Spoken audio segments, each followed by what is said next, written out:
पुरसुकून गांव विलो बरूक सरसब्ज खेतों और रंग बिरंगे फूलों के दरमियान बसा हुआ था। यहाँ एक अजीम अलजुस्सा नर्म दिल हाथी इलारा और उसका शरारती बली का बच्चा दोस्त विस्कर्स रहते थे। इनकी बढ़ती हुई दोस्ती गांव वालों के लिए हैरत और खुशी का बायस बनी हुई थी। इलारा अपनी बुलंद कामत और नर्म खरामी के साथ सुकून की अलामत थी। इसकी गहरी गूंजती हुई आवाज अक्सर गांव में गूंजती जब वो फूलों को नज़में सुनाती। इसे गुरूब आफ्ताब के वक्त दरिया में चलना पसंद था। उसके बड़े कान हुआ कि सरगोशियों को पकड़ते, जैसे कुदरत खुद इससे अपने राज बांट रही हो। विस्कर्स दूसरी तरफ शरारत से भरपूर था। उसके नन्हे पंजे बमुश्किल उसकी घूमती हुई दम के साथ चल पाते जब वो चरागाहों में दौड़ता। इसका सुनहरी फर धूप में चमकता और उसकी जमरद्दी सब्ज आंखें शरारत से झिलमिलाती थीं। वो अक्सर तितलियों का पीछा करता, मगर किसी पते की सरसराहट या किसी परिंदे के गुजरते साए से फौरन ही भटक जाता।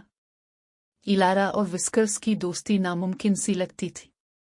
गांव वाले अक्सर सोचते कि एक देवकामत हाथी और एक छोटा सा बली का बच्चा कैसे ऐसी गहरी दोस्ती कर सकते हैं।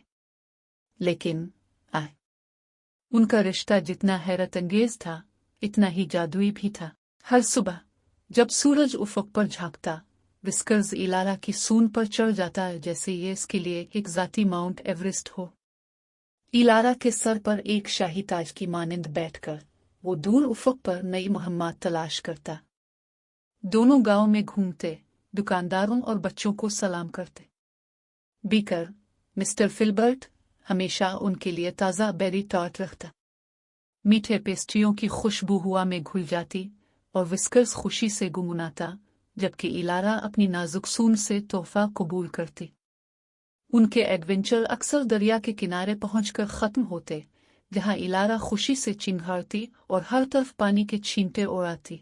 विस्कर्स हमेशा मौका परस्त बहते हुए साबुन के बुलबुलों को मारने की कोशिश करता। गांव के बच्चे खुशी से हंसते और अक्सर इस मस्ती में शामिल हो जाते। चैलेंजेस भी उनकी मुहिम्मात का हिस्सा थे, मगर वो हमेशा उन्हें बहादुरी से पार कर लेते। एक बार एक चालाक कौवे ने विस्कर्स के पसंदीदा ऊन के गोले को चरा लिया। बगैर किसी हिचकिचाहट के इलारा ने विस्कर्स को सूंड से उठाया और फिजा में उछाल दिया। विस्कर्स अगरचे हैरान था, मगर उसने मौका को गनीमत जाना और दरख्त की एक मजबूत शाख पर जा उतरा जहां कौवे ने पनाह ली थी। अपनी दम को फखरिया झटक कर उसने अपना खजाना वापस लिया और इलारा की पीठ पर कूद गया। गांव वाले इस जोड़ी को बेहद पसंद करते थे और अक्सर उन पर मोहब्बत और शफकत की बारिश करते। दस्तकार इलारा के लिए गुलदस्ते के हार बनाते और विस्कर्स के लिए पत्तों से बनी छोटी टोपियां तैयार करते। दर्जी ने विस्कर्स के लिए एक नन्हा सा थैला भी सिया, जिसमें वो अपनी जमा करदा चीजें रखता। एक चमकता हुआ कंकर, एक खोया हुआ बटन और एक नीले परिंदे का पर। लेकिन खाने पीने और खेल कूद से बढ़कर उनके दरमियान एक गहरा रिश्ता था। जब विस्कर्स तूफानों से खौफजदा होता तो वो इलारा के करीब सिमट कर बैठ जाता और उसकी पुरसुकून सांसों से तसल्ली पाता। दूसरी तरफ इलारा विस्कर्स की तेज हिस पर इन्हिसार करती। जब कोई नामानूस गाड़ियां गांव में दाखिल होती, विस्कर्स अपने कान झटकता और एक खबरदार करने वाली मियाओं निकालता, ताकि इलारा का लंबा सूंड हादसाती टुकर से महफूज रहे। मौसम बदलते गए, मगर उनकी दोस्ती हमेशा बरकरार रही। बहार में वो जंगली फूलों के खेतों में खेलते, जहां विस्कर्स हुआ में उड़ते हुए पत्तों पर पंजे मारता। गर्मियों में वो दरिया के किनारे बैठकर ठंडी हवा से लुत्फ अंदोज होते।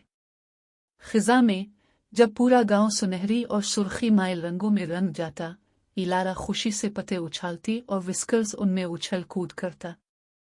सर्दियों में जब डांसेस बढ़ जाती, वो चिमनी के करीब बैठकर किस्से कहानियां सुनते, जहां कहानी सुनाने वालों की आवाजें सर्दी में भी गर्मी का एहसास दिलाती। इलारा और विस्कर्स ने साबित किया कि दोस्ती किसी भी हद, साइज़ शक्ल की मोहताज नहीं होती। कहूं मुश्तरका मुहिम्मात और एक दूसरे से बेपनाह मोहब्बत में बंधे, उन्होंने गांव वालों को एक सादा मगर गहरी हकीकत सिखाई। फितरत की आगोश में मोहब्बत हमेशा रास्ता बना लेती है, चाहे वो कितनी ही हैरत अंगेज और गैर मुतवक्के हो। उनकी कहानी नस्ल दर नस्ल सुनाई जाती रही, एक हाथी और बलि के बच्चे की दास्तान, जिनकी दोस्ती ने एक आम गांव को हैरत अंगेज दुनिया में बदल दिया। और यूं बिलोबरुक के दिल में सरसब्ज चरागाहों और सरगोशियां करती नदियों के बीच उनकी मुहिम्मात जारी रही, एक न खत्म होने वाली दोस्ती की खूबसूरत मिसाल।